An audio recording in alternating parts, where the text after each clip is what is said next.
नमस्ते। आज हम बात कर रहे हैं भारतीय क्रिकेट के एक चमकते सितारे शुभमन गिल के बारे में। हमारे पास उनके करियर से जुड़े कई दिलचस्प स्रोत हैं। उनके आंकड़े, रिकॉर्ड्स, शुरुआती दिनों से लेकर आप जानते हैं हाल की कप्तानी तक।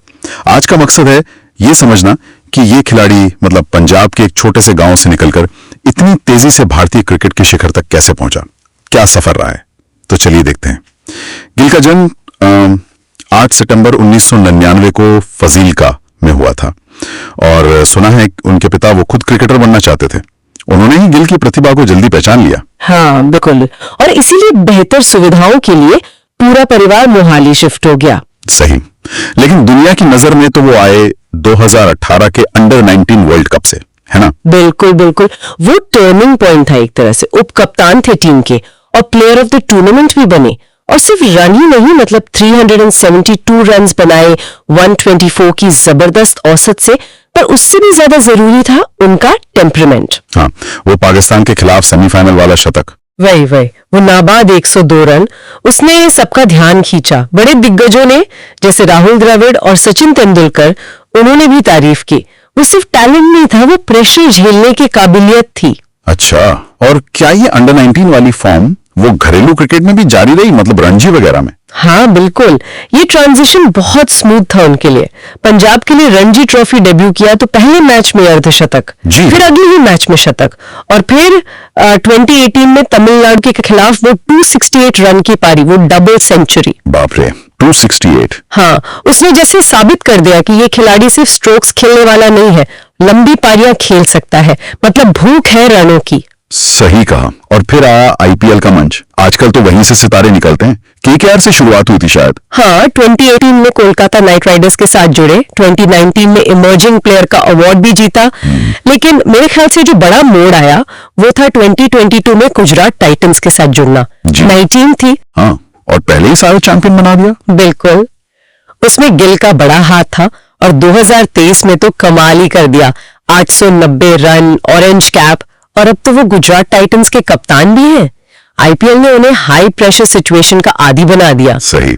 अब जरा अंतर्राष्ट्रीय क्रिकेट पे आते हैं। जनवरी 2019 में वनडे डेब्यू और दिसंबर 2020 में टेस्ट डेब्यू ऑस्ट्रेलिया में। मुझे वो गाबा वाली पारी खासतौर पे याद है। 91 रन। वो सिर्फ रन नहीं थे, वो उस ऐतिहासिक जीत की नींव रखी थी उन्होंने। हाँ, वो पारी दिखाते हैं कि दबाव में वो बिखरते नहीं, निखरते हैं। उनका बेस्ट बाहर आता है। और वनडे में तो रिकॉर्ड्स की झड़ी लगा दी है। सबसे तेज 2000 रन बनाने वाले खिलाड़ी बन गए। सिर्फ 38 पारियों में हाशिम अमला का रिकॉर्ड तोड़ा। अच्छा। और वो भी सिर्फ 23 साल की उम्र में। वनडे में दोहरा शतक, 208 रन, सबसे युवा खिलाड़ी ऐसा करने वाले। ये उनकी क्लास दिखाता है। और ये भी तो है कि वो उन चुनिंदा भारतीय बल्लेबाजों में से हैं जिन्होंने टेस्ट, वनडे, T20 मतलब तीनों फॉर्मेट में सेंचुरी लगाई है। बिल्कुल, प्रिंस ऑफ क्रिकेट का टैग ऐसे ही नहीं मिला है। सही। और हाल की उपलब्धियों को भी देखें। 2023 एशिया कप जीता भारत में, गिल टॉप स्कोरर थे।